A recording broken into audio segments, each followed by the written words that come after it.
All right, guys. I think we are. Excuse me. Ready to get started?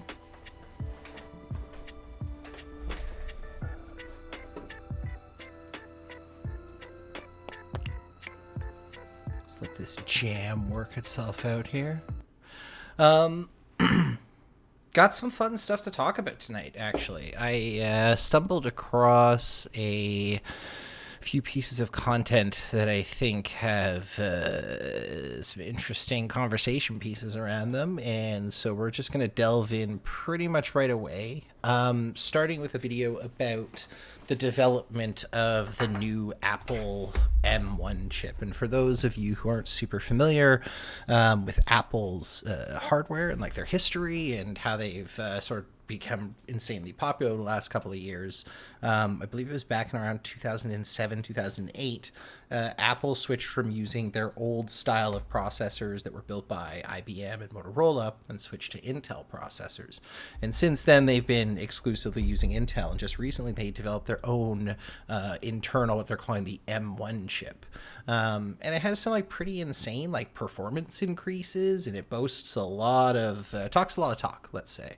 And so this video by this guy Cold Fusion kind of walks through what the difference is in the chips, why it's interesting, and how it could be like a huge game changer for the industry. We're gonna stop along the way and make some commentary here, guys. So just make sure I don't blow your ears off, and we're gonna dive right in. This video is brought to you by Morning Brew. Hi, welcome to today's episode of Cold Fusion. Before I start, this episode isn't a recommendation to buy any of Apple's products. In fact, I'm a Windows and Android user myself. The following is simply my documentation of what I perceive to be the biggest moment in computing history in the last decade or so. I think that is a pretty epic claim to be made, by the way, and like we're gonna dive into this a lot deeper in the near future. But yeah, his claim is huge, but he backs it up pretty quickly here. I think it's just fascinating. So make sure you're comfortable for this one. Get out the popcorn and be ready to be entertained or learn a thing or two. You are watching Cold Fusion TV.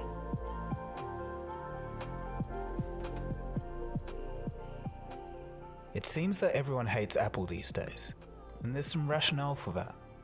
Recently, they've made their products impossible to repair, increased prices of their products and accessories to a ridiculous level, and enjoy excessive control.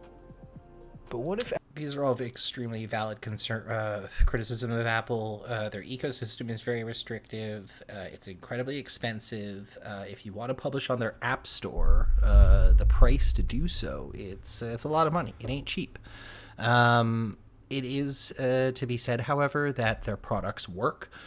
They're very user-friendly, and they meet like a very certain critical standard. And so there is a trade-off to be made with their stuff, and that's why sometimes I advise some people, yeah, Apple's a great fit for what you want to do, and sometimes it's not. Apple actually did something to push the industry forward and spur competition? Well, it turns out that they may just have done that. Phones and computers are never seen as comparable when it comes to power. They both live in different worlds.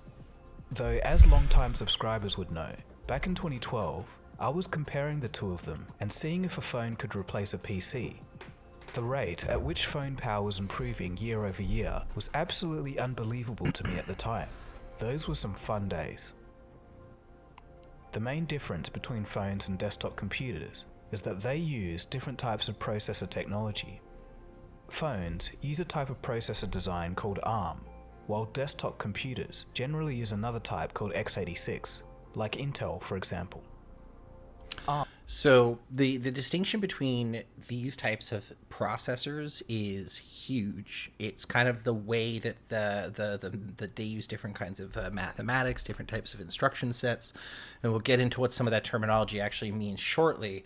The thing that we really want to focus on, though, is that the distinction between these CPU types is also going to be very important when we start to talk about GPUs, or graphics processing units, the things that make video games go, and also the things that are particularly adept at using for cryptocurrency mining, Bitcoin mining, just Litecoin mining, whatever you want to mine.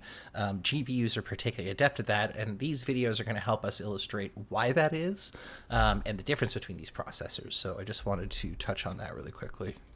ARM is a simpler design than x86, making it more efficient. But x86 traditionally used to be able to do more, but this is changing.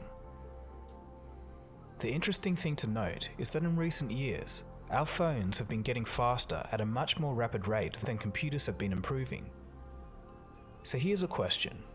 What happens when the chips in our phones come close to the power of laptop and desktop computers? What if you took this amazing performance and efficiency of a mobile chip and put it in the body of a laptop? That is, access to a larger battery and more space to breathe. Well, things that many thought were impossible begin to happen. And then I didn't plug it in for 4 days, totaling a little over 10 hours of mixed use, and still had 17% less. Animations are buttery smooth, as you'd expect, and even opening and closing some of those bigger apps like Chrome and Lightroom are just as fast, if not faster, than on my desktop, which is sick. It's just an overall really responsive feel. Okay, look at this guy. Okay, Angelica, when you're editing this, show the footage from the Surface Pro X.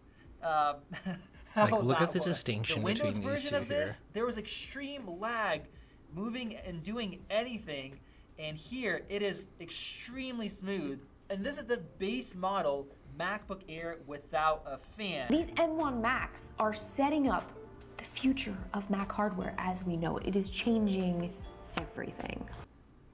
The new MacBooks and the M1 chip that powers it resulted in an energy-efficient chip as powerful as some desktop CPUs. What most people are missing is that this isn't an ordinary MacBook. The M1 chip represents the culmination of a decade of planning and a radical shift in the consumer computing industry. On the surface, putting a mobile chip in Apple's best-selling computer seems really stupid. But when you look deeper... This is a very good point. A lot of people were incredibly apprehensive about this when they did it, and it for reasons that we're going to get into, absolutely makes sense. It makes a whole lot of sense. As you'll see later, it's actually a classic case of disruption, as defined by Clay Christensen in 1997. So how did Apple do this? Well, the journey of how Apple got to this point will be the subject of today's episode. You'll also see how Intel's CEO refused to work on the iPhone. This is and made wild. One of the biggest I can't mistakes in believe tech he fucked history. this up so badly. To truly understand what Apple has done, we first must go through some quick history. Central Processing Units, or CPUs, are the brain of computers. They do all the billions of calculations a second to make our devices run. CPUs run on what are called instructions. This point's really important. So yeah, instruction sets, essentially your CPU has a set of, let's say, students, right? Like you have some students are maybe kindergarten students, some are graduate students. They can handle different levels and different of complexity of mathematical computation. And so the x86 architecture that a lot of PCs and every Intel processor ever is designed to use a certain type of instruction set. So back in the day when you had computers like the Silicon graphics machines that a lot of Hollywood used to develop the type of CGI and stuff that you saw in Jurassic Park, etc., they worked on completely different chipsets. They were on RISC processors, and we'll get into the distinction here in a second, but the instruction set is really at the core difference. When you talk about CPUs versus GPUs, really they're the same thing. They're processing units. It's just graphical processing requires a whole different set of math, and typically it is much simpler math. So it needs to do a lot more simple math, right? So anyway, we'll let the video explain it better than I can. These are the fundamental tiny bits of data that tell our computers what to do. For example, add these two numbers together, fetch this number from memory, that kind of thing. When you group these commands together, they're called an instruction set. In the emerging battle between mobile and desktop CPUs, it would be the variations in how these instruction sets were handled that would make all the difference. Since its founding in 1968 by Robert Noyce and Gordon Moore, Intel has been the gatekeeper of mainstream computer CPUs. This has literally been the case for 30 years. Like my first interaction with computers were 286, which was like one of the first Intel. It went 286, 386, 486, and from there you were into the Pentiums. The Pentium 90 megahertz, 100 megahertz, 120 megahertz, and then finally we started getting into the gigahertz range, or it was like hundreds of megahertz for a while, then gigahertz, and then they would gain the name x86 after a series of popular chips in the late 70s and early 80s that ended in the number 86. The x86 instruction set architecture would go on to dominate the industry. From the 1980s... So if you guys have ever installed like drivers, or you've downloaded something, and you'll notice sometimes there'll be in parentheses something that'll say like x86. That's typically referring to your type of CPU or your processing unit, right? So if you are using something that does not use x86 architecture, it would be for like a different CPU type. Chip manufacturers would begin to add more and more complicated instructions to be perceived as better to a non-suspecting buyer. Over time, these instructions made the chip's functionality bloated. Precious and limited physical space on the chip was being taken up by fancy instructions that were hardly ever used by the rest of the system. Meanwhile, in the UK, in 1983, a company by the name of Acorn Computers decided to go down a different path. Instead of making things more and more complicated, why not take a simpler approach? This mode of thinking was called RISC, or Reduced Instruction Set Computing, as a interesting little piece of history. I believe the original PlayStation 1, one of the reasons why the PlayStation 1 was so powerful is because it used a RISC processor, which was very like avant-garde for the time, because again, Intel was the dominant CPU producer. So RISC, again, like using a reduced instruction set, was to do a lot more frequent, faster, simple computations rather than super long strung computations that require more complicated instruction sets. Like, so imagine if you're a mathematician, right? And you need to remember a ton of really complicated, long-ass formulas that take like a really long time to compute. I can definitely throw those complicated questions at you and get them to do, but when I only need to know what 2 plus 2 is, I'm probably better throwing it off to a RISC processor because they do simple math quicker. So, opposed to the bloated CISC from companies like Intel. Some people are saying RISC technology is the wave of the future. Other people are saying RISC is already a passé technology. What does this expert think? Well, Stuart, the current IBM PC line that they're based upon a processor called the 8086. It's kind of a messy architecture. So RISC gives us as a new starting point. We can say, okay, here's a simpler instruction set, faster, less code space. Well, if you talk about RISC, is that a philosophy, a way you design a machine architecture, or is it a specific set of instructions? No, it certainly is a philosophy or a style, and in fact, it's a style which differs depending on what you're trying to do. The main idea is not to add any complexity to the machine, unless it pays for itself by how frequently you would use it. Out of this came the Acorn RISC Machine project, otherwise known as ARM. This was the birth of the type of chips that would be used in all of our smartphones in the coming decades. So in this episode, for simplicity's sake, we'll just refer to RISC chips as simplified CPUs, and CISC chips as complex CPUs. While developing the first ARM chip, during testing, something unexpected happened. Here Professor Steve Ferber speaks about how he started the ARM project. As we set about designing the ARM, we didn't really expect to pull it off. Okay? Firstly, we thought this RISC idea is so obvious that big industry will pick up on it and we'll get trampled underfoot. We expected to go into this project finding out why it wasn't a good idea to do it. And the obstacle just never emerged from the mist. We just kept moving forward through the fog until eventually we had a fully working ARM chip in our hands. I don't think it was day one, but a few days later, we decided we better measure the power consumption. So before we dive into this is a super, super important point, right? Is the amount of electricity that you dump into a CPU or any processing unit for that matter typically denotes the amount of horsepower, right? Like imagine an engine that just like the more gasoline that you poured into it, the stronger it was, right? That's kind of not really how engines work, but that's kind of how CPUs work. So the idea is that, you could get a ton of computing power, but you have to put a lot of electricity into it. This is a problem with Bitcoin and the general like crypto ecosystem, because it requires a lot of computational proof of work that is typically done by GPUs. That work is very energy intensive. Great video that we're going to touch on a little bit here, but that's why ARM and like looking at different types of processing architectures may be where these solutions lie. Like if Bitcoin or cryptocurrencies are here to stay, we are going to have to find low power alternatives for processing all of those like hash functions and, allowing that network to exist on a set of devices that are more optimized for that type of power use.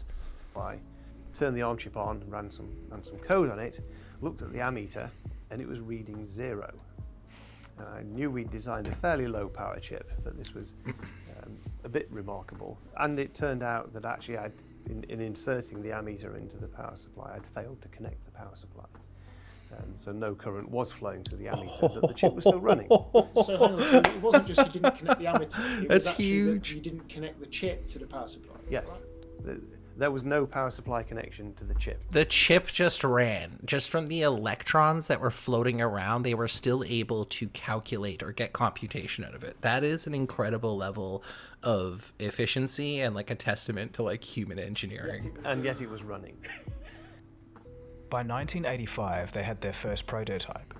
And by 1987, the first computer based on ARM was produced, the Acorn Archimedes. And from here, ARM would license its designs to other manufacturers for them to build. At first, being low power was a nice side effect, but it didn't have much of an advantage for desktop machines. But as portable computing devices started showing up, ARM became the first choice. They were used in everything from Nokias to Ericsson phones. So, how were these ARM chips so efficient?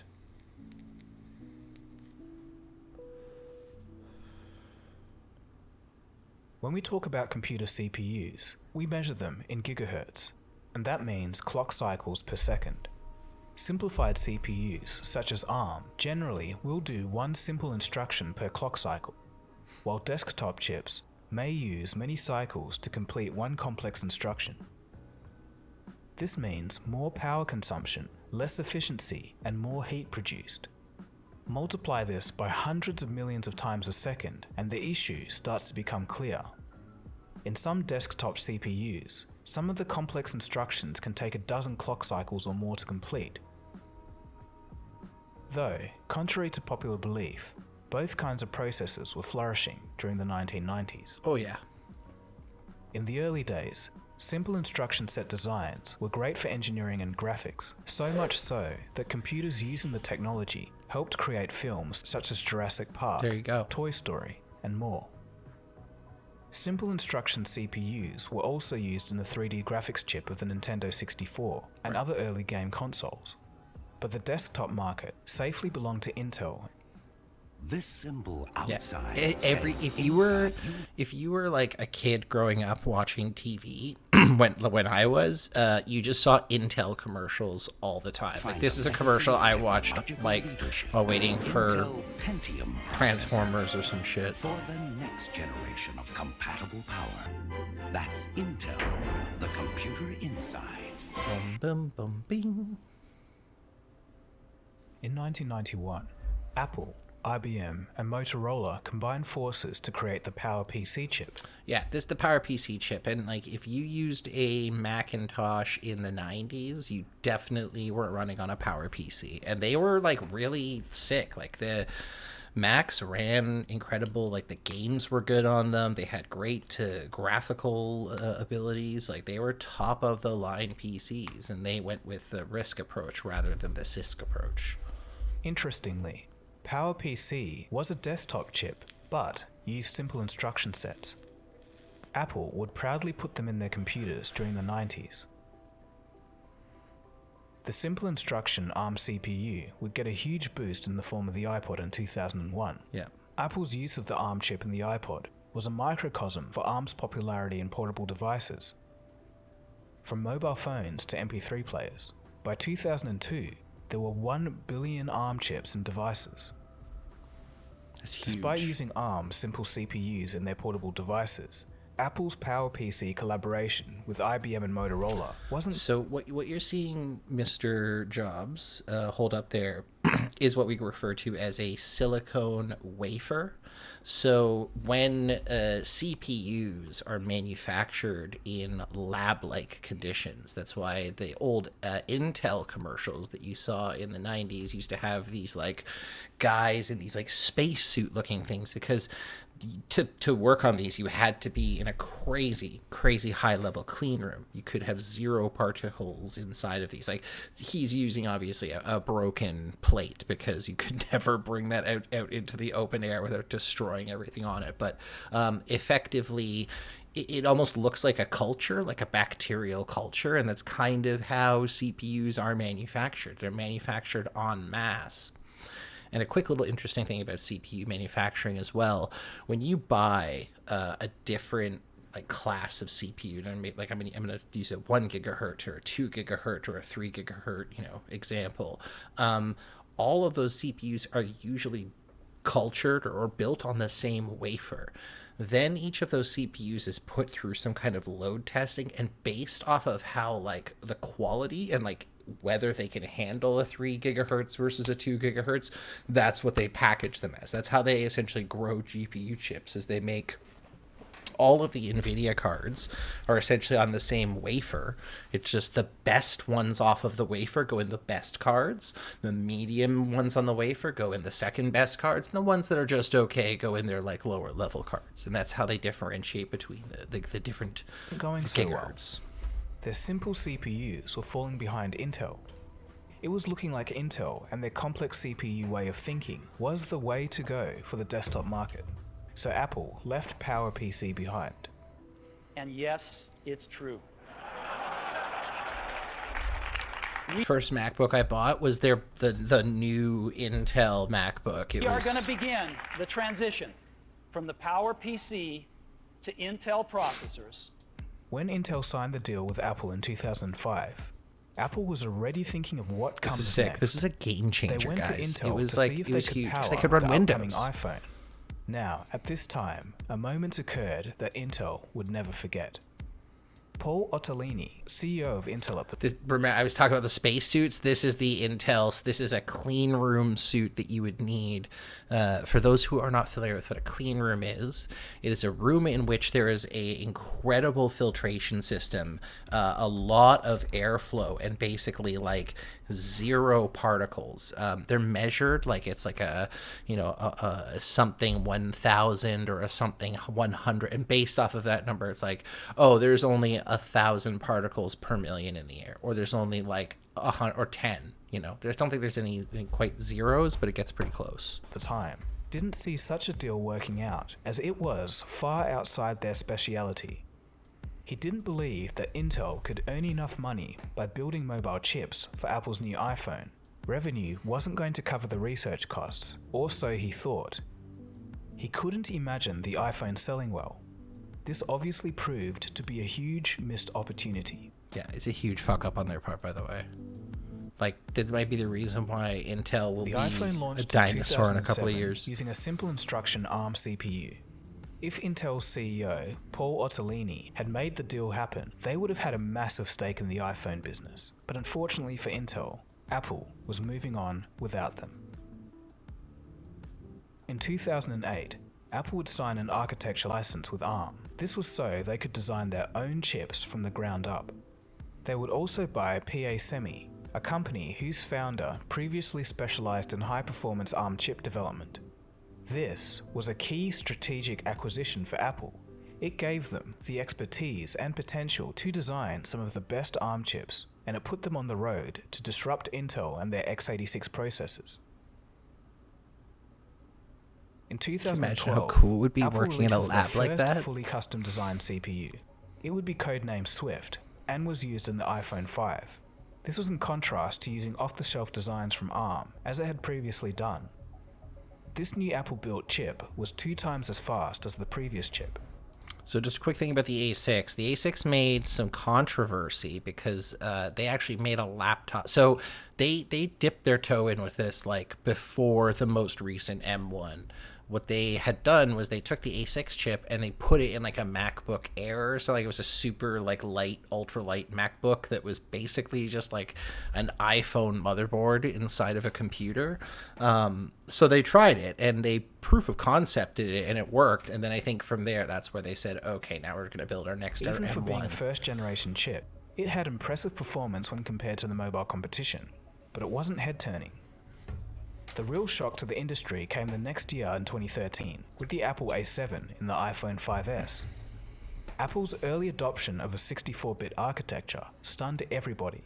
They even beat ARM's own CPU teams by more than a year. So, this is the difference between 32 and 64 gigabyte, or sorry, 64-bit architecture. And this was actually a problem when I used to build computers. I worked in a small computer store, and we all PCs were 32-bit, right? And at some point, because we had essentially, sorry, I'm going to take a step back here. The problem with 32-bit processing is that there is a mathematical limitation to how much memory it can use. So when you hear about, when you hear people talk about RAM is the canvas in which your computer uses to sort of do all of the math and everything that it has to do. So with 32-bit processing, your computer is only capable of addressing, and addressing essentially means, like, imagine putting an address on a house and putting stuff in it, right? It can only have 4 gigabytes of addresses, right? It's the mathematical limitation of that architecture. And so I can't remember what it was, but it was probably like 2001, 2002, they came out with 64-bit architecture, which allowed you to go more than 4 gig. And that's why, in most computers you have nowadays, they have 8, 16, 32, 64, 120 gigs of RAM, because 64-bit architecture can address twice as much memory pools. ARM's own 64-bit design wouldn't be seen until late 2014 in the form of the Galaxy S4. Apple famously called their 2013 chip design, quote, desktop class architecture. Yeah, see, they were setting the tone for this. This wording actually was a hidden clue as to where the company was heading. Yeah. As you'll soon see, their latest custom chip does actually hold up with desktop PCs. It's impressive.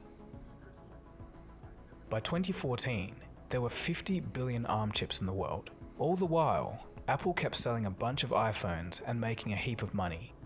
And do you know what all of this revenue can buy? A ton of R&D. The chips inside of the iPhone kept evolving and improving, getting faster while using less power. By the end of 2018, with Apple's A12 chip, it was looking like Apple was catching up to Intel. In this chart, the grey dots are Apple and the blue squares are Intel. In the past 5 years, Intel managed to increase their flagship performance by about 28%. In the same time, Apple managed to improve their designs by 300%. That's insane. And this is where things start getting very strange. The Intel chip at the top of this chart, the Core i9-10900K, is a desktop chip that uses 125 watts of power. It's the kind that you have to plug into a wall. Yeah. Meanwhile, Apple's A14 chip in the iPhone 12, the one in the top right-hand corner that performs better than the chip I just mentioned, uses 5 watts. That's powered by a phone battery. Insane. YouTuber Jonathan Morrison does a test of exporting a heavy-duty video file on a desktop versus an iPhone 12.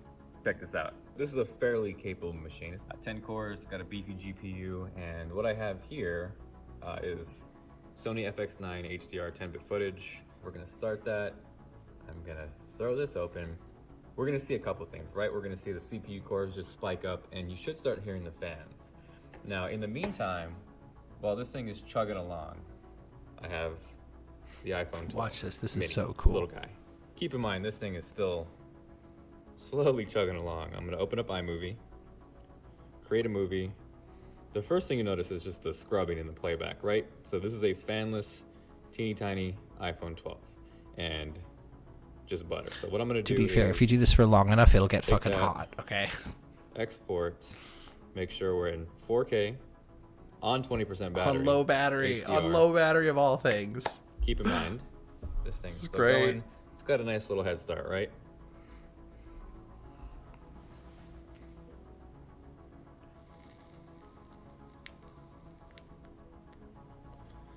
Look at that. That you can't So even this is on a battery, compare. About 20% left.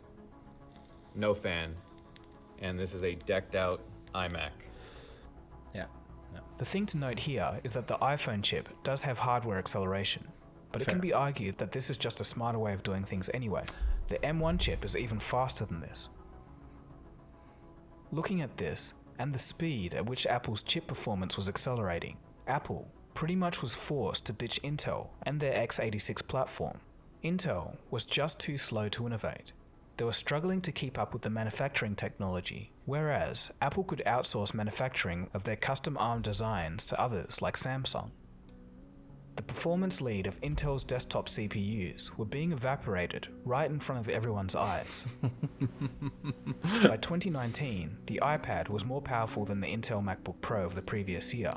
This is something I mentioned in a previous episode. The speed of all of these advancements would come back to shock people in 2020. It's crazy. Like, the difference is nuts, guys. If you're interested in this episode so far, you might be keen on some more tech news from today's sponsor, Morning Brew. Apple has announced that from the 1st of January, they'll be lowering their App Store fees from 30% to 15%. This is in response to the antitrust... 30%. Think about that for a second. So if you sell something on their app store, and that isn't just a one-time app purchase, that's like the subscriptions as well. So if you have a subscription, they're taking 30% of that every month. Like, it's insane. Allegations from the United States and EU. Apple has also agreed to pay $113 million for its scandal in slowing down old iPhones to make their batteries last longer.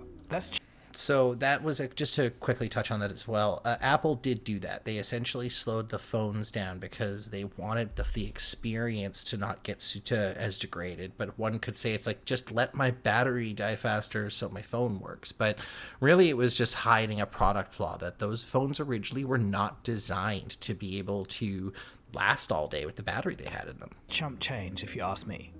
I came to know these stories through Morning Brew, a great way to catch up on news in the morning. You can get up to speed in just 5 minutes instead of wasting time going to different sources. It's informative. So Cold Fusion or Tobogo, like, he's awesome, so I'm going to let him do his ad read here, guys. Makes news less dry and boring. It gets sent to your inbox each weekday and Saturday, and it's free.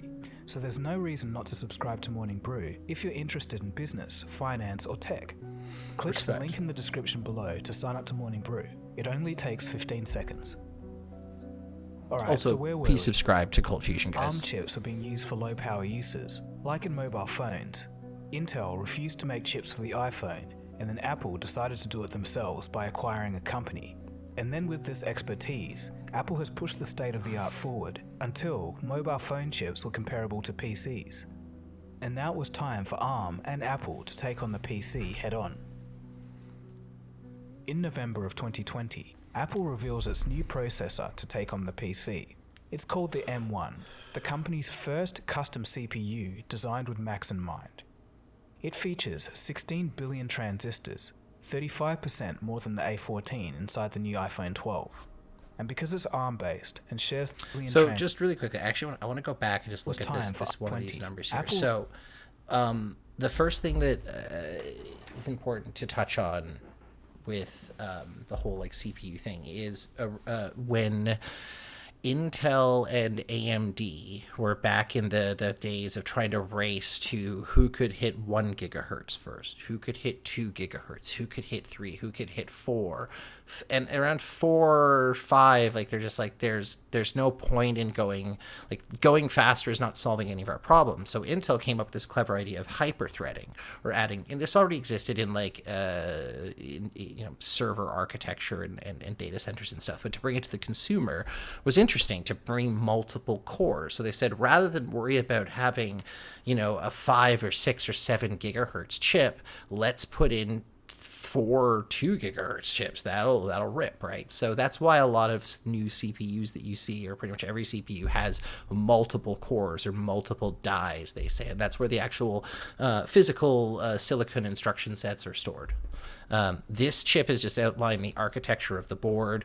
You've got your Thunderbolt controller, which is used for interfacing with USB, processing that, and sending that data to the CPU. The I/O chip, similar stuff, all of your inputs and outputs for things like audio and display, etc., etc. Its new processor to take on the PC. It's called the M1, the company's first custom CPU designed with Macs in mind. It features 16 billion transistors, 35% more than the A14 inside the new iPhone 12. And because it's ARM-based and shares the same DNA as the iPhone, the new MacBook can run iPad and iPhone apps, all with transistors on a 5nm process. Early testing of the chip is blowing the online tech reviewer community off their feet.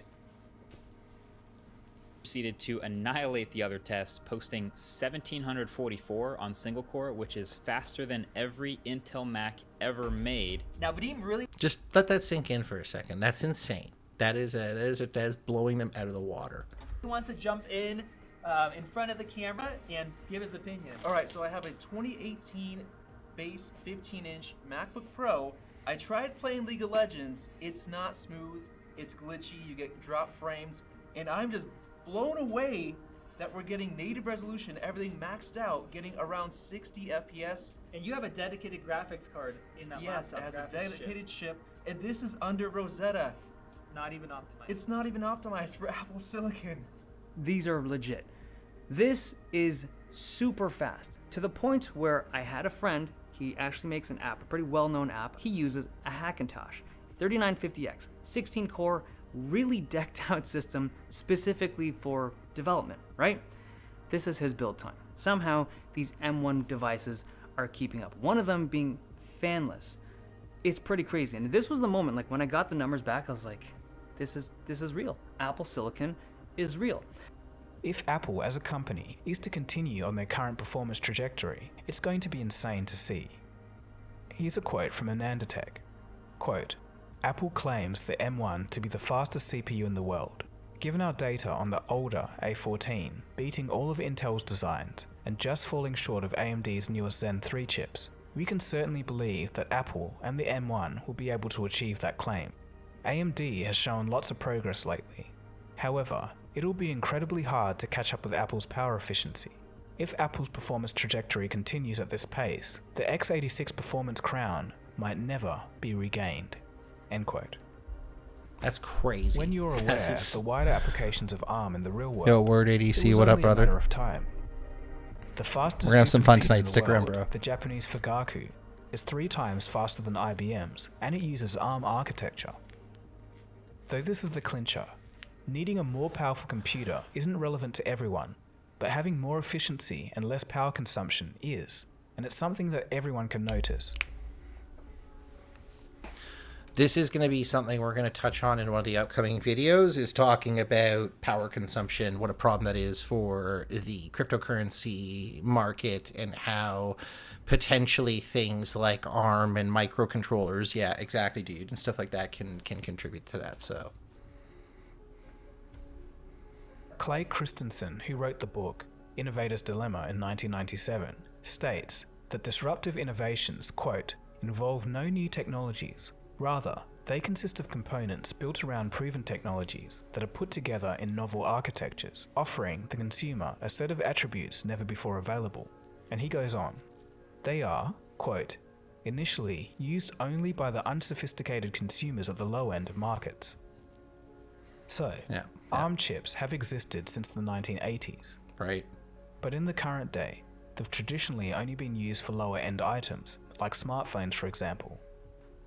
Though putting ARM chips in a laptop has existed for a long time. Windows has done this for years. But having an ARM chip that is so powerful that it can reach the top end of the consumer computer market is new. Crazy amount of performance. Who wrote this quote shows a chart of disruptive technologies 25 years ago. Look carefully at this. What does it look like? Right. Steve Jobs even had something to say about this. Speaking at the launch of his next computer, he said that all systems and architectures have about 10 years of life. At the start, you have to get people to build applications for it, and around year 5, it reaches its architectural peak. Yeah. Quote, then it goes on what you might Just call think a about that, blind like slot. think about that with everything that you've seen with every gaming console that's ever come out, right? Like PlayStation 2, PlayStation 3, PlayStation 4, and now PlayStation 5, right? PlayStation 5 said there's no fucking games for it. There's really not a lot to play on it. Not a lot of original titles, not a lot of exciting content.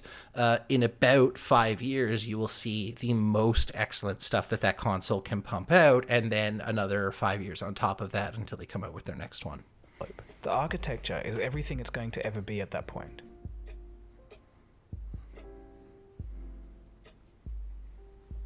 So what about program compatibility? Well, according to early reviews, the CPU is so powerful that it has similar or better performance running apps that weren't even designed for it.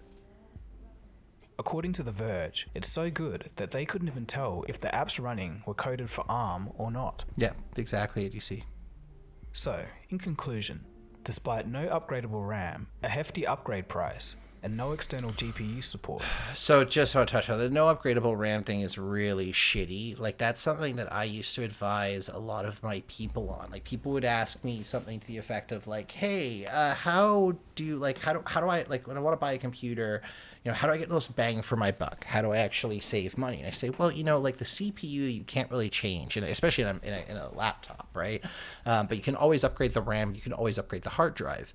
Now, like Apple is soldering that stuff to the board. It is non-upgradable. And though, again, the advantage to that technology is that you're getting more power performance, you're getting all these benefits out of it, it is restrictive, it is constrictive, and that is one of the major, other than Apple being a shitty company and not letting people repair their devices and really wanting people to just buy more expensive shit, and like charging ridiculous stuff for stands and other things. Yeah, Andrew, yes, cohesiveness is really, like there's a cohesive nature to their operating system, to their hardware, everything works, everything's compatible, and it's a great experience. The president of Freedom Mobile, Paul McAleese, always has this great saying where he says, when you're on Netflix, he's like, when's the last time you called Netflix?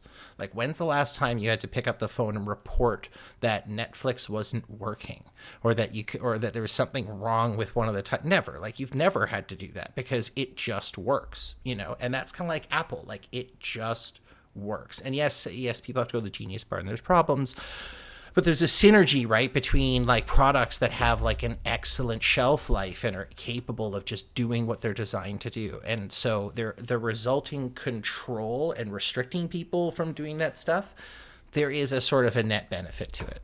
The big story here is the chip architecture and nothing else.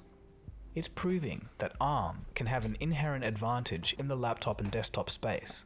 This moment was decades in the making, and I feel honoured to have been around to witness it. Things are going to get super interesting from here on out, and I can only hope that competition arises from this moment. This is so us as consumers can win. Though it's strange how there are those out there who get upset over this. Can't we just enjoy the progress that's being made instead of ridiculing each other over our technology preferences? I'm just happy that the technology is moving and competition may come from it. It's true. That's a very good way of putting it. This increase is the biggest gap that we've seen in many, many years, and I think it's awesome. And that's the end of the story. So thanks for watching. Are you guys excited for future laptops that have extremely long battery life and have the CPU power of desktops? These kinds of machines could be less expensive and do wonders for students and professionals alike. Anyway, that's it from me. I do want to make a quick mention that I've got some new merch just in time for the holiday season, so if you're feeling festive, you can pick some up in the description below. Anyway, my name is Tagogo, and you've been watching Cold Fusion. Yo, I'll Tagogo catch you again is soon the for absolute next shit. episode. Cold Fusion TV on Cheers, YouTube. guys. Please, Have a guys, good one. check him out. Subscribe to him. He produces incredible content. Like, just absolutely fucking sick content. Okay, we're gonna move on to another video, which actually kind of builds off the previous one, talking about power consumption. And right now there's a lot of conversations going around Bitcoin and how much energy it uses. This is another awesome video by a guy named Newmind. Not quite as big as Cold Fusion. Let's like get more people watching their videos because it's fucking great shit. So we're gonna dive into this one real quickly here, and again, just continue to do some commentary along the way. In 2018, Nature magazine published an article that presented a grim environmental outlook for the mass adoption of Bitcoin as an investment and payment vehicle. It was proposed that if the cryptocurrency persists at a similar rate of adoption as other broadly adopted technologies, it could single-handedly produce enough CO2 emissions to push global warming above 2 degrees Celsius within less than 3 decades. That is an insane threshold. Just to be clear, in the Earth scientist circles, like that's like the critical point in which you're like, oh shit, like we've actually caused some problems here. It's well understood that the Bitcoin network consumes enormous amounts of power. But what exactly is the nature of this consumption, and how does it correlate to its growth, value, and ultimate adoption? Beyond the speculation and the illusion of value being pulled from seemingly nothing, there is a very real cost to producing and using Bitcoin. The power consumption of the Bitcoin network is a direct result of the mechanism by which it establishes trust to its participants. Bitcoin was So one of the things that's critical to Bitcoin is the concept of proof of work. Okay, so the idea is that it's incredibly difficult to forge a transaction on the Bitcoin ledger because the amount of computational work required is just not available to anybody. And so as a result of doing a large set of proof of work, it reinforces the ledger, the network, the security of it. And that computational work that's being done, the proof of work, is where the energy draw is coming from. Developed to create a decentralized electronic currency system, and since the direct transfer of assets is not plausible electronically, information now becomes the store of value. But unlike the traditional concept of a commodity, there is no actual definition of an object that represents a Bitcoin. Rather, the network operates on a ledger that is accepted by all participants. This ledger contains the entire transaction history of the Bitcoin network, representing the changes of ownership of amounts of a definitionless entity called Bitcoin. So the idea is the ledger is completely spread across many different nodes, and those nodes have a way of validating the ledger against each other. And the idea is you can actually see every single transaction on the blockchain. It is 100% transparent. Now, knowing who those wallets belong to is a different story, but you can see every single Bitcoin transaction, every mine, sort of profit that comes out of it. Like it's wild. Genesis in 2009. This shared ledger is maintained by thousands of computers worldwide called nodes, operating on a peer-to-peer network. Each node keeps a separate copy of the entire ledger, and combined, they form the public permissionless voting system that validates every transaction. So the important thing to keep in mind here is that when people talk about Bitcoin mining, what miners are actually doing is working for one of these nodes. And what they are doing is validating the ledger. They're doing the math and the proof of work that is required to validate all of the transactions and make sure that they're done in a cryptographically secure way. So mining is really work towards, validate. Imagine you go to a store and you swipe your debit card, right, to say, hey, I want to spend this $3 on a candy bar or whatever. The work that's done between the scenes goes to your bank and make sure that the money is there. That's essentially what miners do. They're the people who are validating and facilitating to make sure, does Andrew have $3 in his bank account to spend? Yes, okay, here you go, now go, blah, blah, blah, blah. When a transaction occurs, the sender's balance from a previous Bitcoin transaction is transferred to one or more public recipients of an asymmetric cryptographic key pair. These key pairs... So don't, like, when he says asymmetric cryptographic key pair, what he's talking about is an asymmetrical mathematical equation, okay? And what that the idea is, it's a one-way function. We talked about this in one of my previous videos. It's easy to do in one way, virtually impossible to do the other. Pairs consists of a public key and a private or secret key, forming the mechanism of ownership. On the Bitcoin network, addresses mathematically derived from these public keys are used for convenience. The transaction is then signed with the sender's private key, and due to the nature of asymmetric encryption, anyone can verify that this signature was created with the sender's private key using only their public key. This, in effect, provides cryptographic proof that the transaction was created only by the owner of the private key. If you guys are curious about this, I did do a previous video. It's up on my YouTube where we actually talk about key cryptography using colors and then going into how cryptography actually works, like, in detail on the Bitcoin network. Once a transaction is created, it's sent to the closest node where it's subsequently distributed throughout the network. Some of these nodes participate in updating the shared ledger in an integral process known as mining. In mining, a node selects a collection of newly broadcasted transactions, validates their signatures and accounting, and creates a new block from them. It's common for a transaction to send out an amount that is lower than its source balance. This difference is treated as a transaction fee that is collected by the mining node, and it serves as an incentive for miners to include a transaction within its next block creation. So that's something that's key. People who put transaction fees into their, like, transaction between users, it incentivizes the miners to take that transaction up and validate it quickly. Furthermore, a special transaction known as a block reward is added to the block as an incentive mechanism for miners to build upon the network by block creation. So I can actually show you guys an example of a Bitcoin mining application and what that looks like and what it actually does and what I have received as a result of block reward. So I've contributed to a block reward and gotten like a couple of cents per solution or whatever. So after this video, I'll actually, if you guys want, take you into my dashboard and show you what that looks like if you're interested. I know, and ADC, you're probably hating this. I apologize, dude. Will appear in a new block, but only one can earn the authority to add their block. Yeah, I'll show you. It's sick. It's super simple. It's called Cryptex. On the network accepts as the Bitcoin blockchain. The mechanism by which a miner is granted this authority is key to Bitcoin's decentralized nature and simultaneously the root of the immense power draw of the network. Here we go. When a miner assembles a new candidate block, a random number called a nonce is added. A cryptographic hash function called SHA-256 is then applied to the block. Hash functions convert an arbitrary length of data to a stream of bits of a fixed length, in this case 256 bits.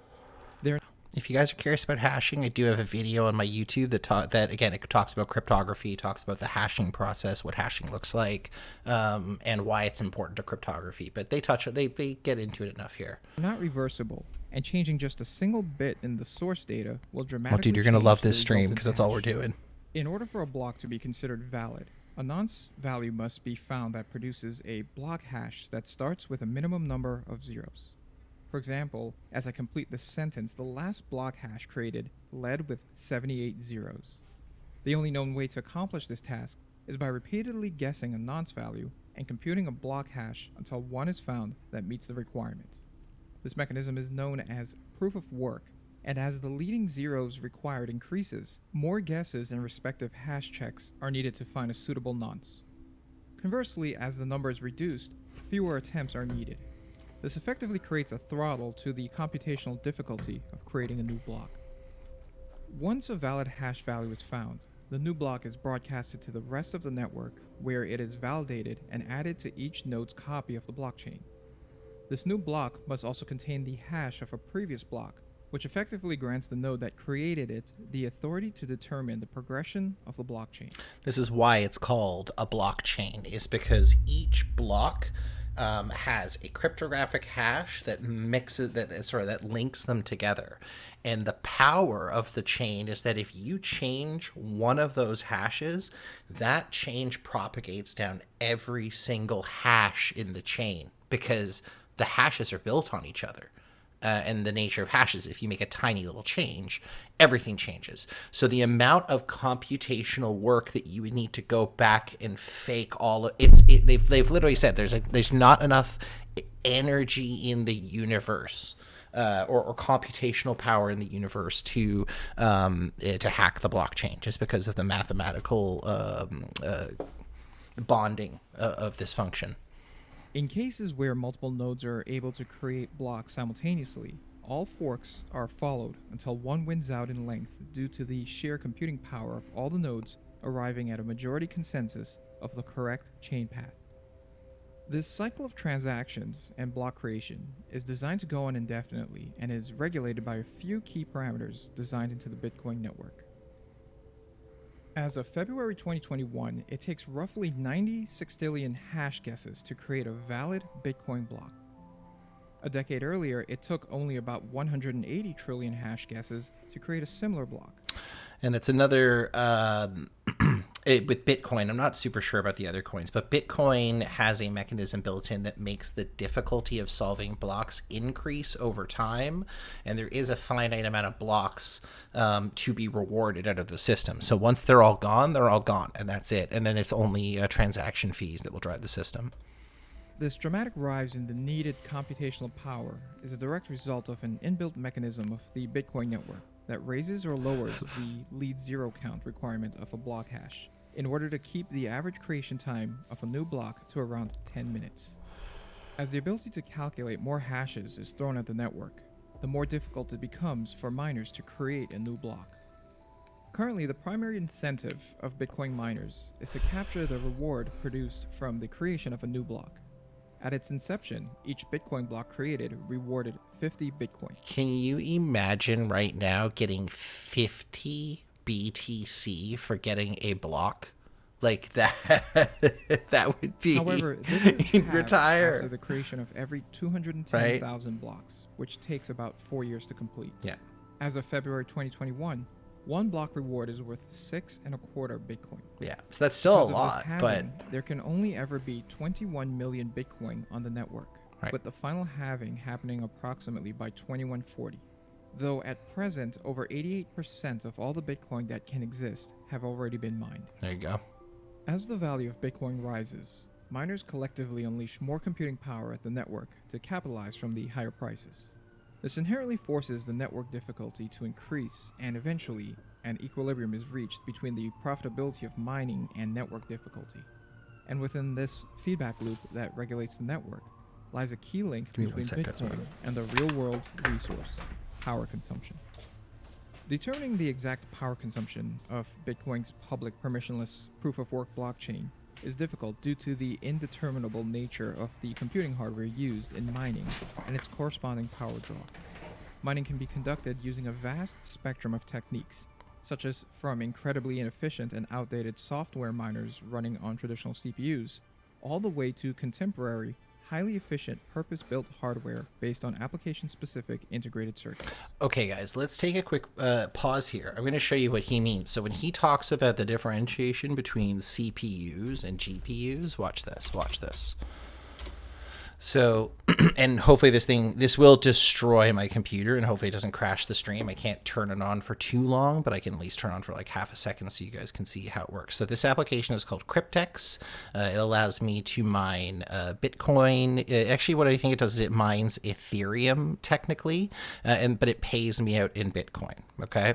And so one of the things that I can do in the settings is I can actually say, hey, show me the mining windows. And when I turn this on, you're going to see that it's going to run on my Ryzen processor and my AMD RX 6800 XT. That's my video card. Okay.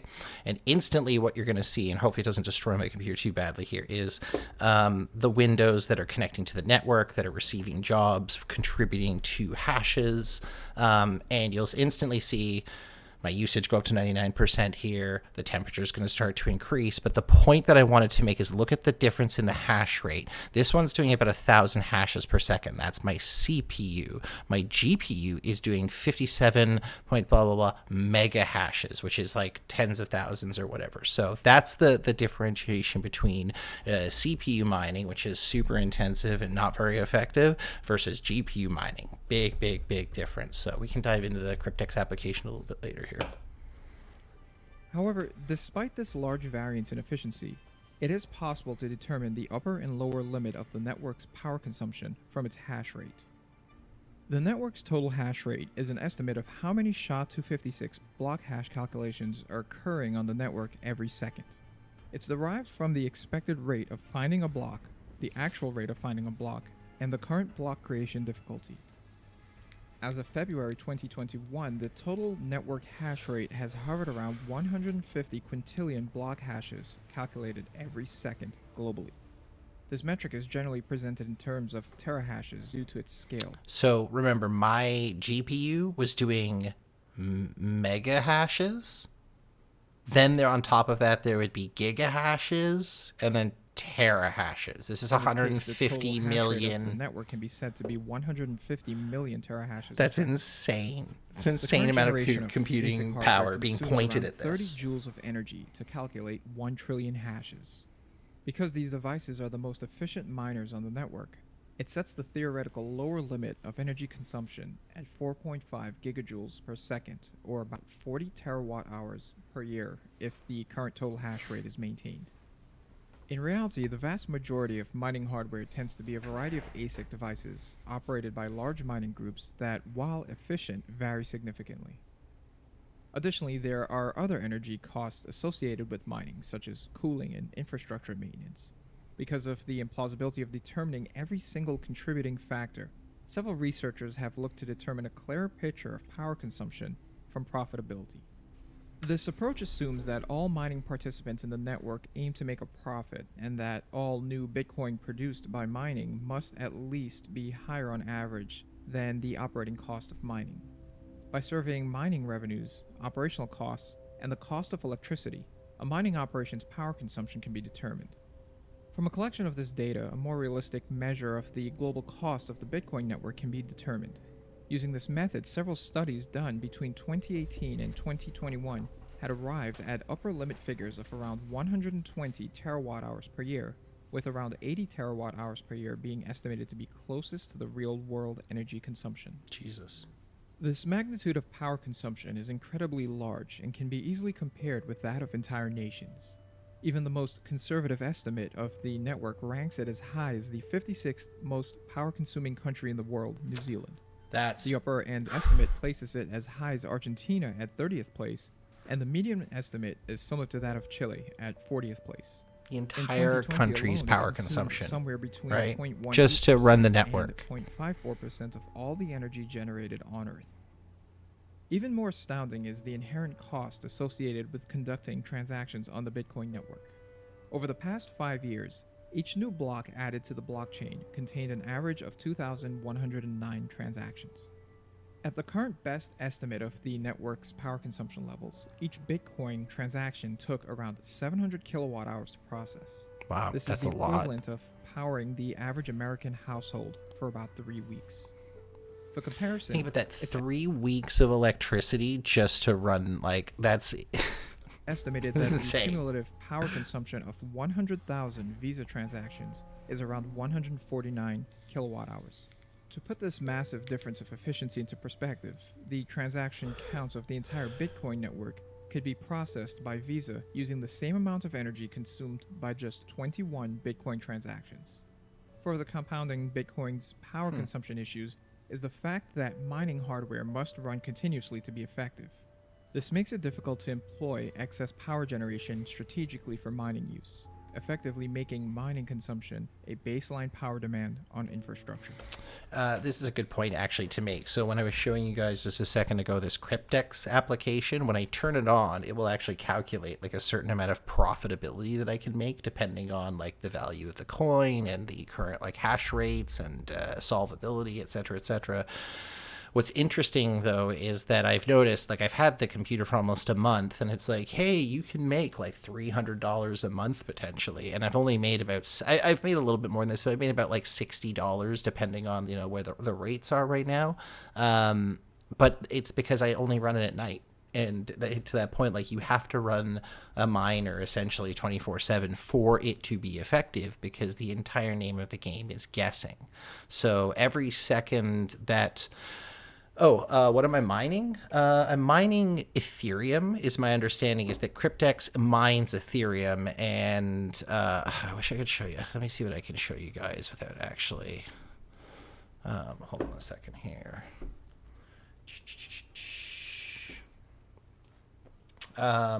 So the idea here is... Oh, I gotta hide. I can't show you guys this. I'm sorry. It has like wallet addresses and shit in it. But essentially it gives me I can show you this. This isn't the worst. What my current balance of Bitcoin is, my earnings history, and I can also look at things like the best mining GPUs. Like, they actually give you a calculation of what is the best mining GPU, how much it can make a month, blah, blah, blah, blah. Mine is right here, which is kind of interesting. So apparently, if I ran this consecutively for 225 days, the card would pay itself off had I invest that much money, and obviously depending on my electricity consumption as well. So yeah, Cryptex is an application that essentially borrows my GPU, contributes to mining. They get the payout in their wallet, and then they they sort of sluice off or give me like a tiny little piece of that. The 27 solutions are the solutions that my computer apparently got, right? So back into this guy. The same studies used to determine Bitcoin's power consumption had also produced data that located the primary sources of Bitcoin mining, with all studies concluding Chinese dominance. In fact, it's estimated that China single-handedly operates almost 50% of the Bitcoin network, with the nation of Georgia following in second with a little over 25. So actually, I just want to pause really quickly here. There's an interesting thing to bring up. So we talked briefly earlier about the difference between like RISC processors and CISC processors. So the new M1 is a faster, RISC processor, simple computing instructions. The entire mining network works off GPUs, which are simple instruction sets, right?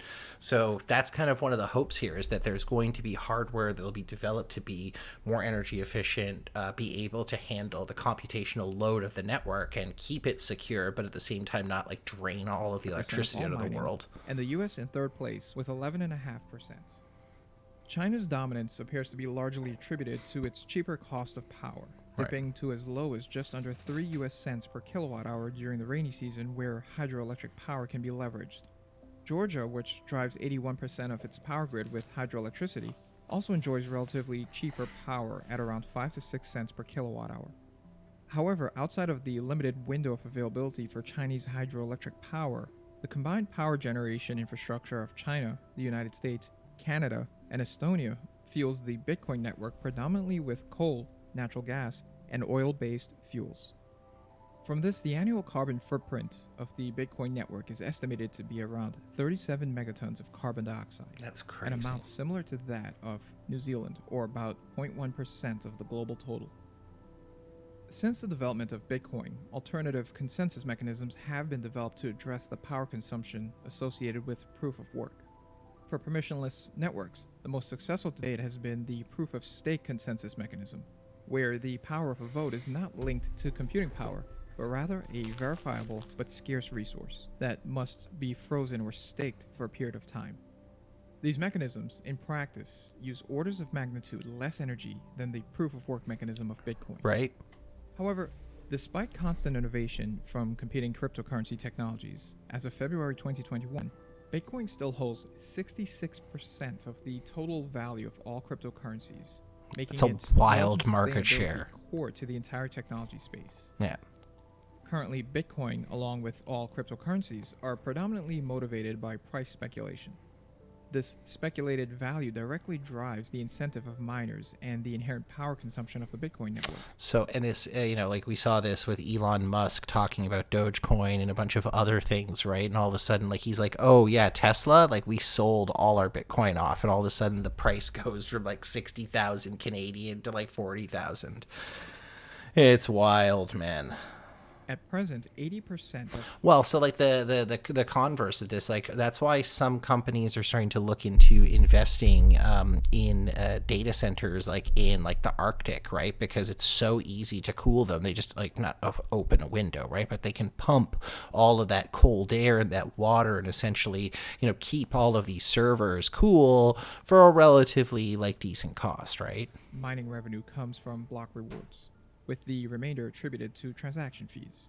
However, as the block reward decreases over time, it's expected that mining will slowly shift to profiting off fees primarily. Yeah, this is true.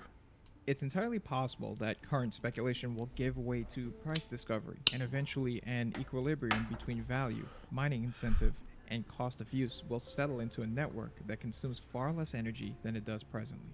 Still, many experts still warn that in its current growth trajectory, it is simply unsustainable for Bitcoin to become a global reserve currency, as this would require the network to consume a significant portion of all energy produced globally. Yeah, this problem has to be solved in order for it to become fundamental to the economy.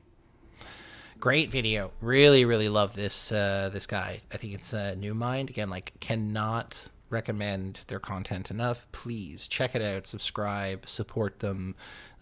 It's content like this that is really important for people like me to have videos to talk about shit. So thanks to them, we can hopefully have some cool conversations. I got another interesting video here.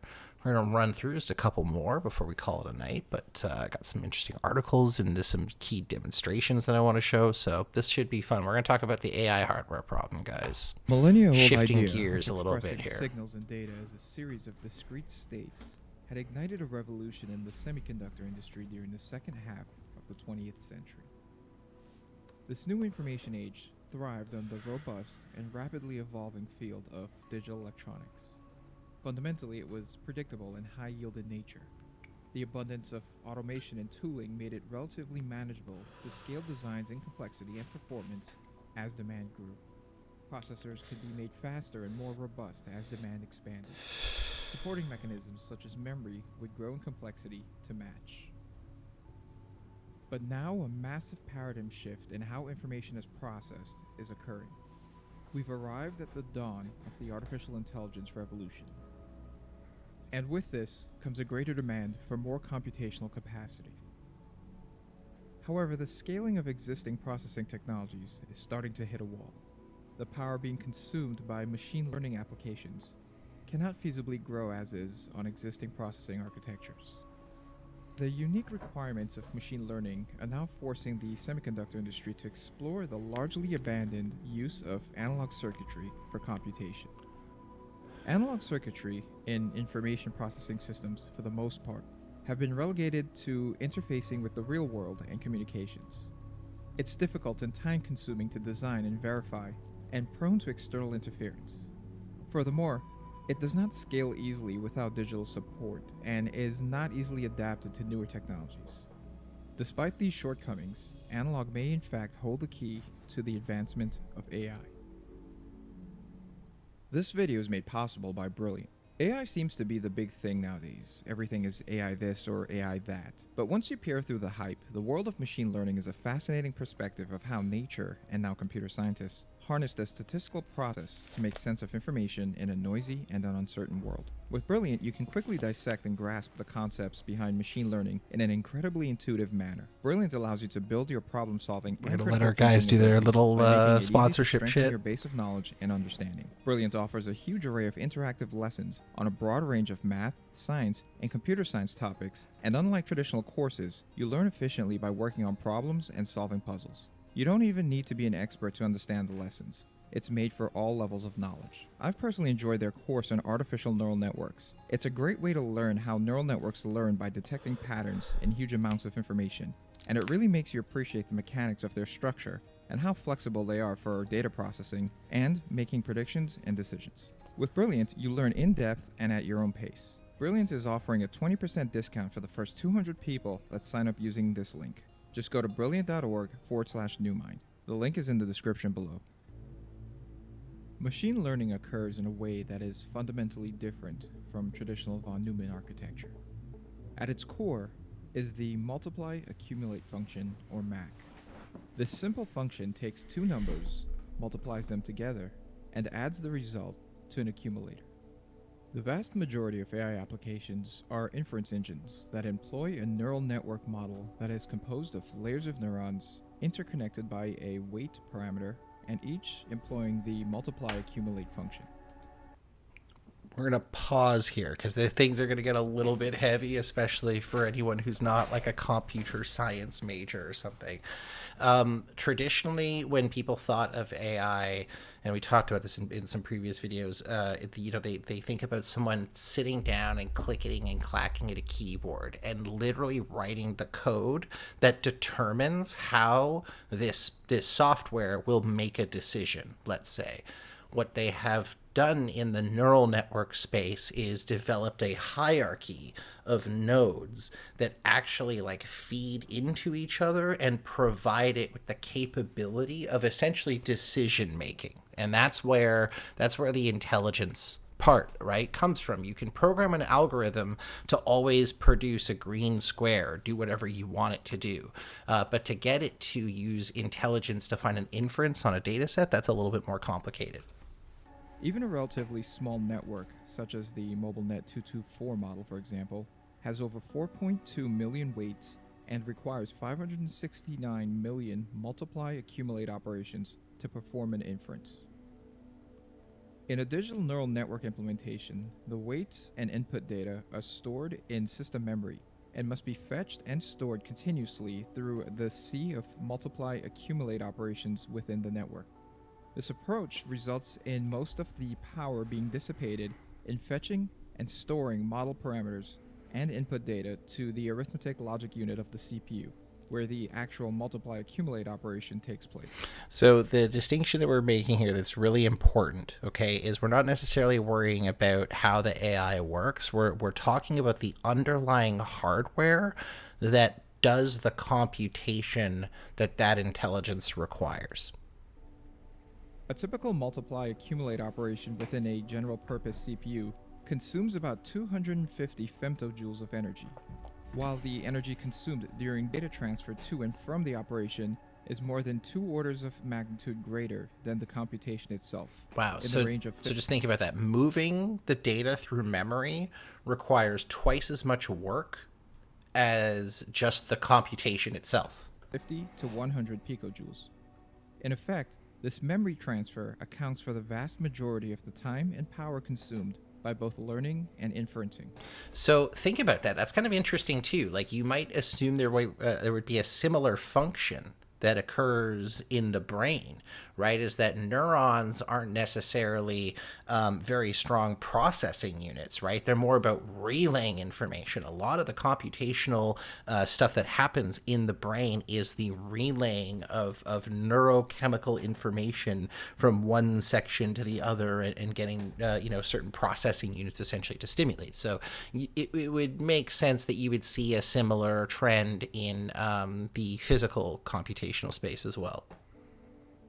These inefficiencies are so significant that it took the widespread availability of GPUs and their massive parallel architecture to initiate the recent rapid growth in machine learning. So I love the analogy that I love, again, to sort of hammer home the difference between a CPU and a GPU is, imagine, you had two different sets of tasks, right? A CPU is like a room full of PhD graduate students in mathematics, okay? A GPU is like a room full of 1 million kindergarten students, right? So if you take a very complicated mathematical equation to kindergarten students, you're probably never going to get an answer. They're just not capable of processing that, right? But if I want to say, hey, I need you to draw 600 yellow circles right in these spots, the kindergartens are really good at doing that. They're just like, oh, yellow circle, yeah, I can do that. Yeah, I can do that. Yeah, I can do that, right? So those simple, tiny instructions that a GPU is really great at doing, CPUs are not. And that's why there's been this sort of paradigm shift between where AI is being processed on GPUs versus CPUs. Their ability to process 3D graphics requires a larger number of arithmetic logic units coupled to high-speed memory interfaces. This characteristic inherently made them far more efficient and faster for machine learning by allowing hundreds of multiply-accumulate operations to process simultaneously. Right. However, despite these advantages, the graphics-centric architecture of a GPU imposes a new inefficiency when used for machine learning. Yeah, and also let's keep in mind here for a second is that like the reason why people are using GPUs is because it requires billions of dollars to invest in and create like integrated circuit systems, right? So like no one's going to go out and build a card that's like, oh, this is like a special AI card. Like, of course we are going to repurpose general hardware that exists out in the market, and like typical hackers just figure out a way of making it do what we want it to do. But what we'll see in the future when these things become more profitable, more required, is you'll see like special purpose hardware. Like Google, in all of their data centers, all of their hardware is custom. All of their servers, if they build their own servers, their own OS, like everything is custom purpose built. And that's why their services are so good, right? So when you have that kind of capital to develop the type of hardware to back those services, things get interesting. GPUs tend to utilize floating point arithmetic, using 32 bits to represent a number by its mantissa, exponent, and sign. If I can just tell you guys a quick story about floating point units and like disappointment as a child playing video games. On one of the first Macintosh computers that I had, we had gotten a game that I really wanted to play, and when I booted up, it says your computer does not contain a floating point processor.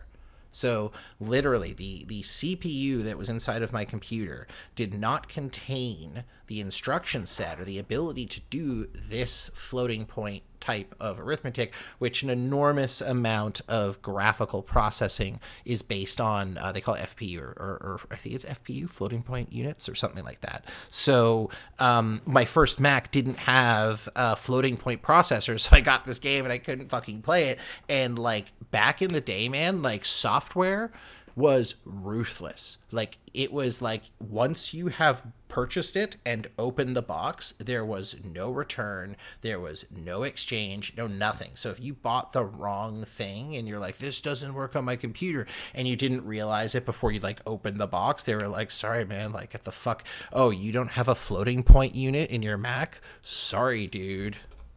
In some cases, this can even be configured to be as high as 64 bits or more. Because of this, GPU-targeted machine learning applications have been forced to use floating point numbers, operating at a level of mathematical precision that is far beyond what is needed to be effective. Mitigating this inefficiency by hell using yeah, fixed dude. point Setting the colors to like or thousands or modified millions. forms of I miss floating that point shit. numbers have been attempted, but ultimately the problem of excessive processing still remains. The next evolution in machine learning would come in the form of dedicated AI accelerator application-specific integrated circuits. These dedicated AI chips are designed for a high volume of low-precision calculations, offering dramatically larger amounts of data movement per joule when compared to GPUs and general-purpose CPUs. A large part of this boost in efficiency is attributed to the move towards 8-bit integer computational architecture. This came as a result of the discovery that with certain types of neural networks, the dramatic reduction in computational precision only reduced network accuracy by a small amount. These types of AI acceleration hardware are especially suited for a class of deep learning neural networks known as convolutional neural networks, and are most... So we touched on convolutional neural networks in my AI chat where I had the Lex Friedman video going on where he was talking about AlphaFold. It's in my AlphaFold video on my YouTube. If you want to learn a little bit more about different AI networks and how they work, I highly recommend checking it out. Most commonly applied to analyzing visual imagery. One noteworthy example of the performance levels of these chips is Google's current machine learning processor used in their data centers, the Google Tensor Processing Unit. Containing 65,536 8-bit multiply accumulate blocks, one of these processors can perform around 90 trillion operations a second while consuming just 250 watts. As newer GPUs begin to catch up with the performance of these chips, the next generation of application-specific integrated circuit designs hope to squeeze out even more performance per watt. Yeah. However, the ability to scale this technology is slowing. It will soon become infeasible to increase the number of multiply accumulate units integrated onto a chip or reduce bit precision further. There is an inherent limit to what's this? This is I touched on this a little bit earlier. This is what's referred to as a silicone wafer. And this is where chips are essentially manufactured. They're manufactured. It's called a die, and on this die, the silicone is essentially kind of like printed, like if I'm not mistaken, sort of a layer by layer, and that's how they create like the different transistor gates and the architecture. Like we could look just like what does an Intel processor look like? So this is what the inside of an actual CPU looks like, right? It kind of just looks like a mini computer, right? But these are all just different logic gates, different places where math is done, different types of calculators kind of strung together so that it can do different stuff. So that's what you're looking at here on this wafer. There is an inherent limit to implementing machine learning on digital electronics. Outside of the realm of the digital world, it's known definitively that extraordinarily dense neural networks can operate efficiently with small amounts of power. The mammalian brain is a clear example of this. Even the most power-hungry variant, the human brain, only takes 25 watts to drive the 86 billion processing units within it. Compared to the 250 watts needed to drive the 65,000 processing units of a Google Tensor Processing Unit chip, it becomes obvious that we're still orders of magnitude away from what is possible.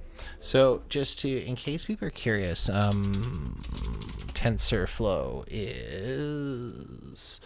this is TensorFlow. So an open source machine learning platform that allows you to actually plug in to their cloud systems to run your machine learning stuff.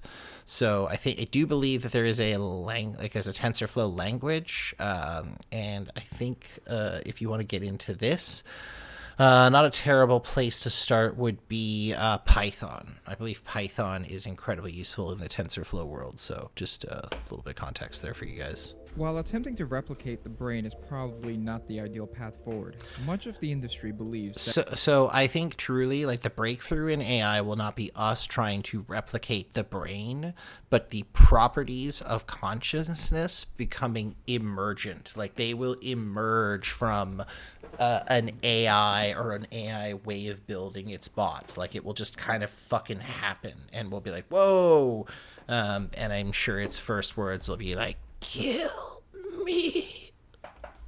The digital aspect of current systems will need to be augmented with a more analog approach in order to take machine learning efficiency further.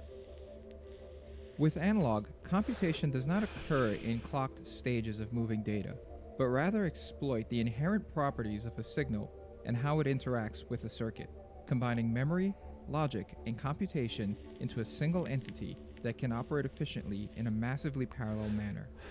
So I actually had an idea for a sci-fi story called The Substrate that was essentially kind of this idea where a lot of all of the computing power of the world was no longer done like on your desktop or done like on a server. It was all done over the network. Like the nature of the network had been changed to such a point that all information processing is done while it's traveling from point A to point B. So you're gaining this like incredible efficiency of distributed computing for everyone's computing needs.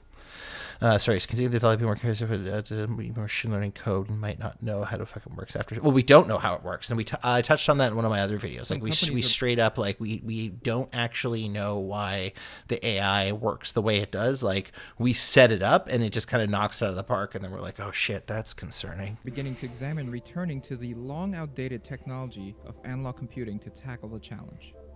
Analog computing attempts to manipulate small electrical currents via common analog circuit building blocks to do math. These signals can be mixed and compared, replicating the behavior of their digital counterparts. However, while large-scale analog computing have been explored for decades for various potential applications, it has never been successfully executed as a commercial solution. Currently, the most promising approach to the problem is to integrate an analog computing element that can be programmed into large arrays that are similar in principle to digital memory.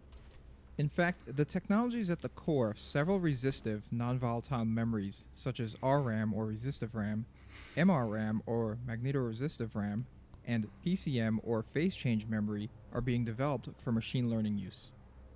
With resistive memory technology, each cell effectively becomes a programmable resistor that can retain its configuration unpowered and be easily interfaced to the digital world.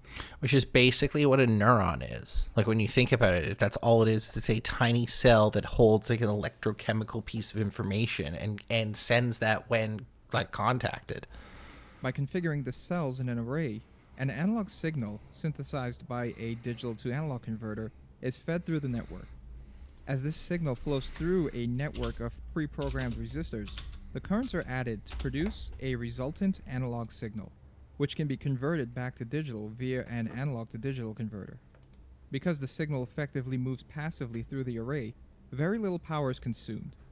They are also flexible and So just really quickly, this is kind of what we're talking about here. Is like Boolean algebra is a similar one where you can build calculators just based off of like conditions, right? The graphics are very similar.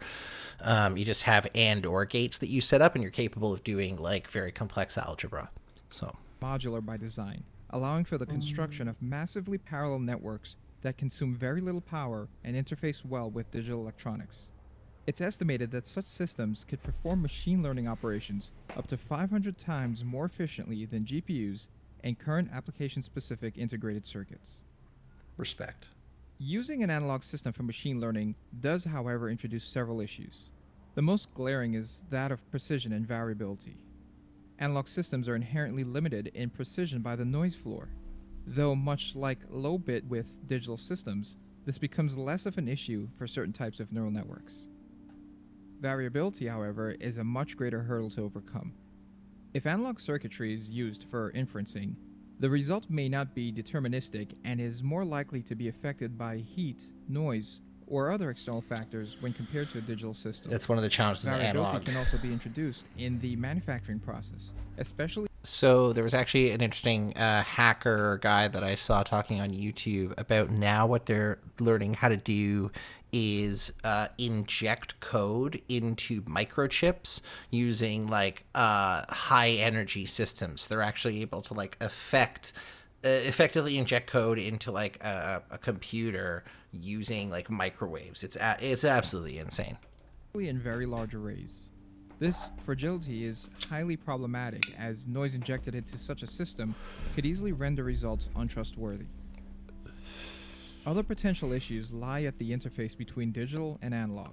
For applications where very high processing speeds are needed, such as with autonomous vehicles, the latency of the conversion process from digital to analog and back must be balanced against its accuracy. Another problem with analog machine learning is that of explainability. Unlike digital systems, analog systems offer no easy method to probe or debug the flow of information within them. They form a sort of black box with no means to verify the integrity of a result. This creates the dilemma of potentially unexplainable AI systems, creating issues of trust, especially in mission-critical applications. Right, we're going to talk about this very shortly with another video. Make them an attractive solution. Some in the industry propose that a solution may lie in the use of low-precision, high-speed analog processors for most situations, while funneling results that require higher confidence to lower-speed, high-precision, and easily interrogated digital systems. Right. This configuration may ultimately be similar to the way our brains function.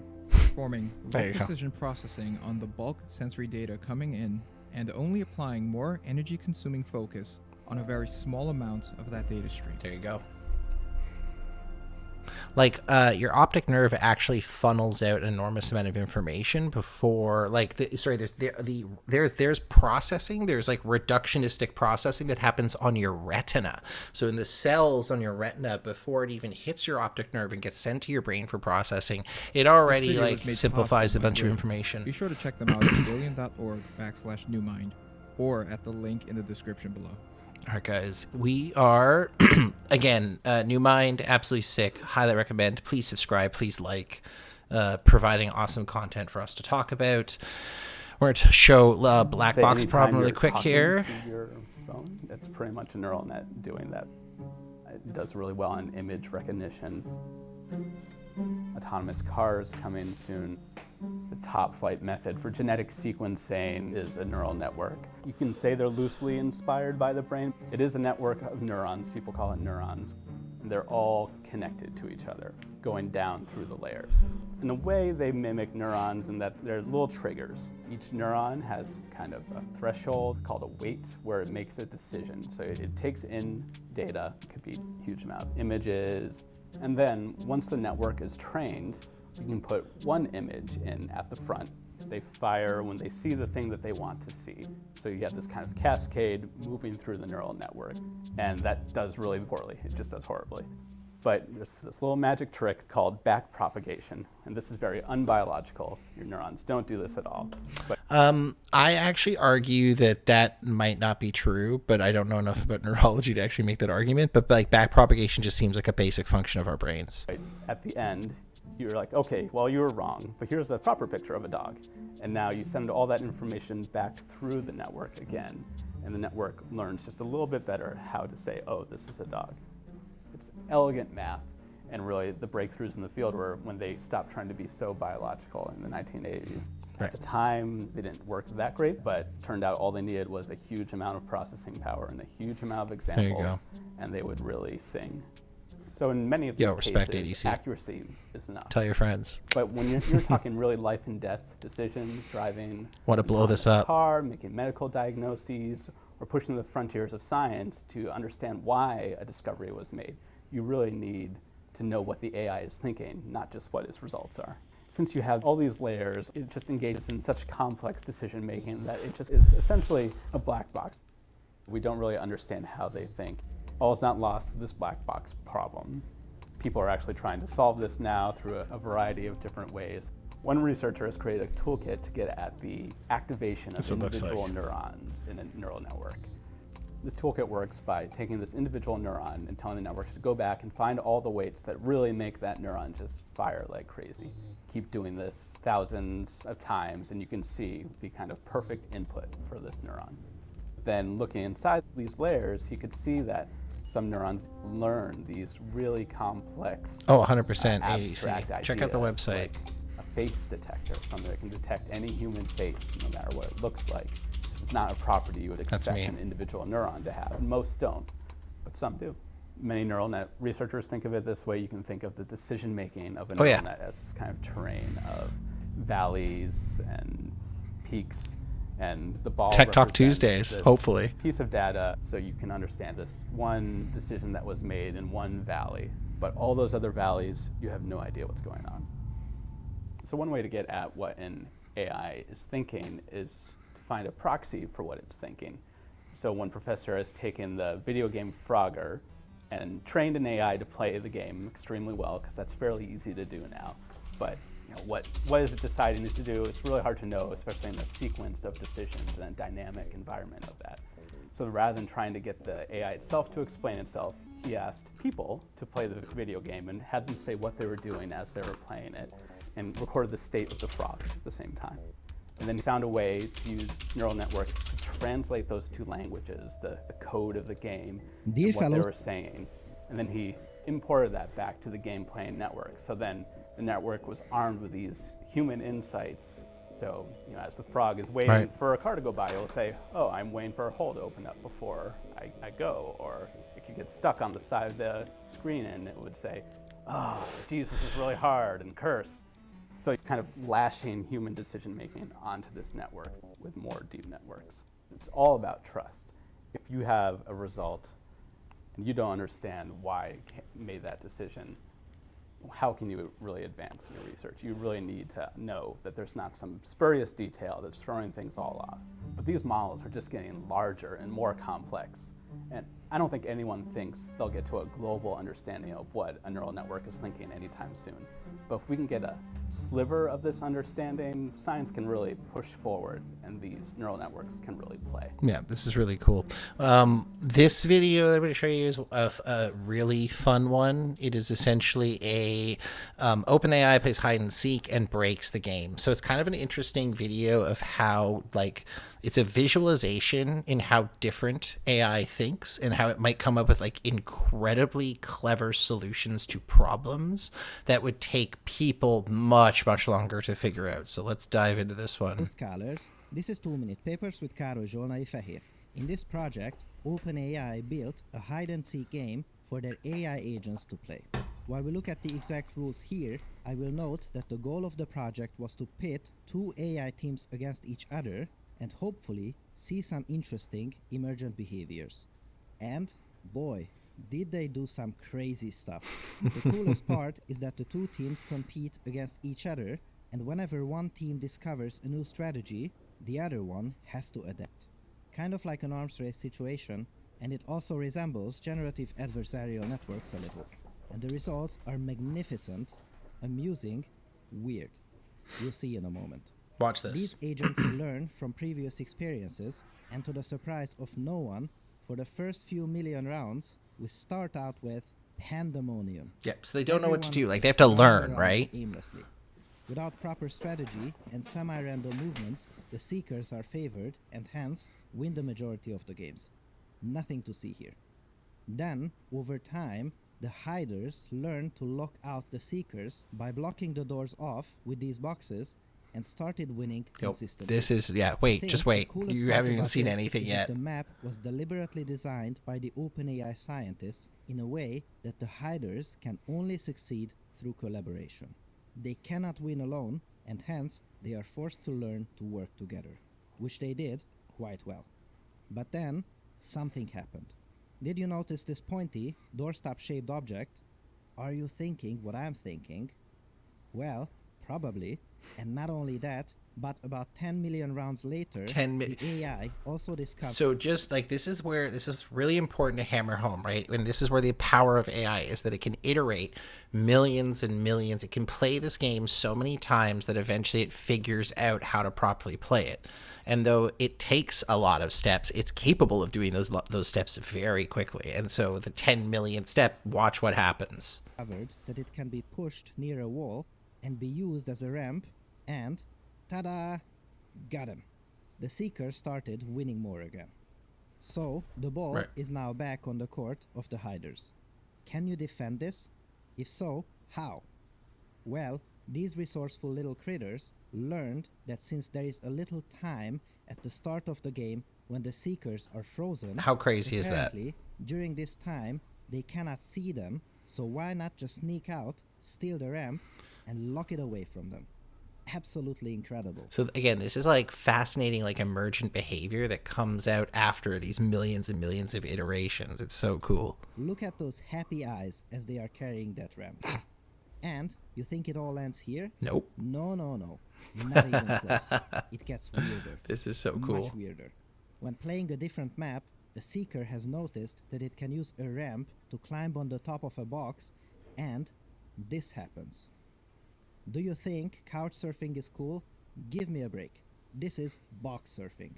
And oh no, it broke the game. Quite surprised by this move, as this was one of the first cases where the seeker AI seems to have broken the game. That's so what cool. What happens here is that the physics system is coded in a way that they are able to move around by exerting force on them. That is insane. So it found a rule in its universe that allowed, because like a human being couldn't do that in Earth, because that's not how gravity or boxes work, right? But there is no additional check whether they are on the floor or not, because who in their right mind would think about that? As a result, something that shouldn't ever happen does happen here. That's amazing. And we are still not done yet. This paper just keeps on giving. Oh A my few god, this hundred is so million cool. rounds later, the hiders learned to separate all the rams from the boxes. Dear fellow scholars, this is proper box surfing defense. Then lock down the remaining tools and build a shelter. Note how well rehearsed and executed this strategy is. There is not a second of time left until the seekers take off. I also love this cheeky move where they set up the shelter right next to the seekers, and I almost feel like they are saying, yeah, see this here? There's not a single thing you can do about it. In a few isolated cases, This is other rad, interesting eh? behaviors also emerged. For instance, the hiders learn to exploit the physics system and just chuck the ramp away. After that, the seekers go, what? What just happened? But don't despair, and at this point, I would also recommend that you hold on to your papers, because there was also a crazy case where a seeker also learned to abuse a similar physics issue and launch itself exactly onto the top. Okay, you got it, guys. That is insane. Like, that is an incredible evolution of behavior to come out of, like, oh my This system god. can be extended and modded for many other tasks too, so expect to see more of these fun experiments in the future. We get to do this for a living, and we are even being paid for this. Right. I can't believe it. In this series, my mission is to showcase beautiful works that light a fire in people. I think we're going to And have to this watch is, more of this guy's no video doubt, next stream, one of guys. the That's going to be next Tuesday. Great idea, interesting, unexpected results, crisp presentation. Bravo OpenAI. Love it. So, did you enjoy this? I sure as hell did, man. Make sure to leave a comment below. Oh, Also, yeah. if you look at the paper, it contains comparisons We're gonna like to in an this earlier video. work we covered about intrinsic motivation. 2-minute papers. Shows how to implement circular convolutions for the agents to detect their environment around them, and more. This episode has been supported by Weights and Biases. Weights and Biases provides tools to track your experiments in your deep learning projects. It can save you a ton of time and money in these projects, and is being used by OpenAI, Toyota Research, Stanford, and Berkeley. In this blog post, they show you how to use their system to find clues and steer your research into more promising areas. Make sure to visit them through wandb.com/papers, wandb.com/papers, or just click the link in the video description and sign up for a free demo today. Our thanks to Weights and Biases for helping us make better videos for you. Thanks for watching and for your generous support, and I'll see you next time. All right, guys, that I think is going to be a great spot to end tonight's stream. It has been an absolute pleasure just hanging out and watching cool videos and talking about science and technology. Hopefully, if you guys enjoy this, keep coming and checking them out. We're going to be doing this every Tuesday for the foreseeable future. And yeah, guys, as always, please do me a favor and keep looking at the stars. Be well, guys.